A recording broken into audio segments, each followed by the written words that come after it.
ਮੱਕੀ ਦਾ ਜੀ ਮੈਂ ਛੋਟਾ ਜਿਹਾ ਵਪਾਰੀ ਇੱਕ ਤੇ ਮੈਂ ਜ਼ਿਮੀਂਦਾਰਾਂ ਨੂੰ ਇਹ ਰਿਕਵੈਸਟ ਕਰਨਾ ਚਾਹੁੰਦਾ ਵਾਂ ਕਿ ਜਦੋਂ ਮੌਸਮ ਖਰਾਬ ਹੋ ਜਾਂਦਾ ਹੈ ਨਾ ਜੀ, ਤੇ ਸਾਡੇ ਜਿਹੜੇ ਜ਼ਿਮੀਂਦਾਰ ਭਰਾ ਨੇ ਇਹ ਮੱਕੀ ਸੁੱਕੀ ਤੇ ਕੱਢ ਲੈਣ ਤੇ ਬਿਲਕੁਲ ਠੀਕ ਹੈ, ਪਰ ਇਹ ਨਾ ਅੰਨ੍ਹੇਵਾਹ ਜੁੜ ਜਾਂਦੇ ਨੇ, ਗਿੱਲੀ ਮੱਕੀ ਕੱਢਣ ਲੱਗ ਪੈਂਦੇ ਨੇ ਤੇ ਗਿੱਲੀ ਮੱਕੀ ਕਿਸੇ ਪਾਸੇ ਲੱਗਦੀ ਨਹੀਂ। ਅਸੀਂ ਇਹ ਕਹਿਣਾ ਚਾਹੁੰਦੇ ਹਾਂ ਵੀ ਤੁਸੀਂ ਮੱਕੀ ਸੁੱਕੀ ਕੱਢਿਆ ਕਰੋ, ਛੱਲੀਆਂ ਦੇ ਵਿੱਚ ਮੱਕੀ ਨੂੰ ਕੁਛ ਨਹੀਂ ਹੁੰਦਾ। ਤੇ ਜਦੋਂ ਤੁਸੀਂ ਗਿੱਲੀ ਮੱਕੀ ਕੱਢਦੇ ਹੋ ਨਾ ਜੀ, ਤੁਹਾਨੂੰ ਰੇਟ ਹੀ ਨਹੀਂ ਸਹੀ ਮਿਲਦਾ। ਇਸ ਵਾਸਤੇ ਤੁਸੀਂ ਜਿਹੜੀ ਮੱਕੀ ਸੁੱਕੀ ਹੋਵੇ ਉਹ ਕੱਢ ਲਈ, ਤੇ ਜਿਹੜੀ ਗਿੱਲੀ ਮੱਕੀ ਹੋਵੇ ਨਾ, ਛੱਲੀਆਂ ਦੇ ਵਿੱਚ ਮੱਕੀ ਨੂੰ ਤਾਂ ਆਪਣੀ ਤੁਸੀਂ ਗਿੱਲੀ ਮੱਕੀ ਕਹਿੰਦੇ ਜੋ ਤੇ ਤਰੇ ਦੀ ਸਾਰੇ ਕਹਿੰਦੇ ਜੋ ਆ ਜਾਓ ਜੀ ਮੱਕੀ ਵੇਚ। ਉਹ ਮੱਕੀ ਅੱਲਾ ਦੇ ਬੰਦੇ ਉਹ ਗਿੱਲੀ ਉਦੋਂ ਹੀ ਸਹੀ ਵੇਖੇ ਜਦੋਂ ਮੌਸਮ ਸਹੀ ਹੁੰਦਾ ਨਾ।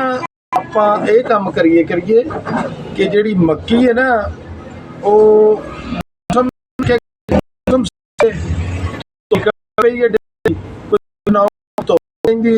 ਦਿਨ ਸਾਰੇ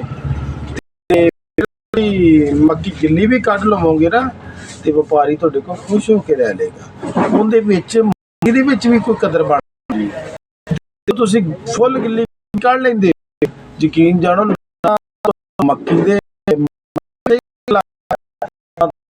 ਇੱਥੇ ਫੀਲਡ ਦੇ ਵਿੱਚ ਕੋਈ ਬੰਦਾ ਤੁਹਾਡੇ ਕੋਲ ਮੱਕੀ ਪੂਰੇ ਪੈਸਿਆਂ 'ਚ ਲੈਂਦਾ। ਇਸ ਤੋਂ ਆਪਾਂ ਇਹੀ ਕੰਮ ਕਰੀਏ ਵੀ ਮੱਕੀ ਸਟੈਂਡਰਡ ਕਰਕੇ ਕੱਢੀਏ ਜਿਸ ਤਰ੍ਹਾਂ ਸਿਖਸਾਰੀਏ ਕੱਢਦੇ ਨੇ। ਛੱਲੀ ਦੇ ਵਿੱਚ ਤਾਂ ਮੱਕੀ ਨੂੰ ਹੁੰਦਾ ਹੀ ਕੁਛ ਨਹੀਂ।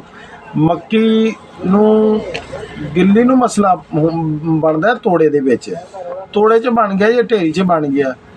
ਤੇ ਇਸ ਵਾਸਤੇ ਨਾ ਮੇਰੇ ਸਾਰਿਆਂ ਵੀਰਾਂ ਨੂੰ ਇਹੀ ਰਿਕਵੈਸਟ ਹੈ ਜ਼ਿਮੀਂਦਾਰਾਂ ਨੂੰ ਵੀ ਤੁਸੀਂ ਜਿਹੜੀ ਮੱਕੀ ਹੈ ਨਾ ਜੀ, ਇਹ ਖੁਸ਼ਕ ਕੱਢਿਆ ਕਰੋ। ਖਾਸ ਕਰ ਜਦੋਂ ਮੌਸਮ ਖਰਾਬ ਹੋਵੇ ਨਾ, ਉਦੋਂ ਗਿੱਲੀ ਮੱਕੀ ਨਹੀਂ ਕੱਢਣੀ, ਉਦੋਂ ਤੁਸੀਂ ਛੱਡ ਦਿਓ, ਸੁੱਕੀ ਕੱਢ ਲਿਓ। ਛੱਲੀਆਂ 'ਚ ਕੁਛ ਨਹੀਂ ਹੁੰਦਾ ਤੇ ਅੱਲਾ ਦੀ ਸਪੁਰਦ ਇਹ ਤੁਹਾਡਾ ਹੀ ਫਾਇਦਾ ਹੈ, ਤੁਹਾਡਾ ਹੀ ਰੇਟ ਬਿਹਤਰ ਹੋਏਗਾ ਇਹਦੇ ਨਾਲ ਵਾਸਤੇ। ਅਗਰ ਗਿੱਲੀ ਕੱਢੋਗੇ ਇੱਕ ਮੌਸਮ ਡਰਿਆ, ਇੱਕ ਵਪਾਰੀ ਜ਼ਰਾਤ ਨੂੰ ਡਰਾਉਣਗੇ। ਇਸ ਵਾਸਤੇ ਤੁਸੀਂ ਗਿੱਲੀ ਕੱਢਿਆ ਹੀ ਨਾ ਕਰੋ, ਸੁੱਕੀ ਕੱਢਿਆ ਕਰੋ ਤੇ ਖੁਸ਼ ਰਹੋ। ਅੱਲਾ ਦੀ ਸਪੁਰਦ, ਅੱਲਾ ਤੁਹਾਨੂੰ ਖੁਸ਼ ਆਬਾਦ ਰੱਖੇ।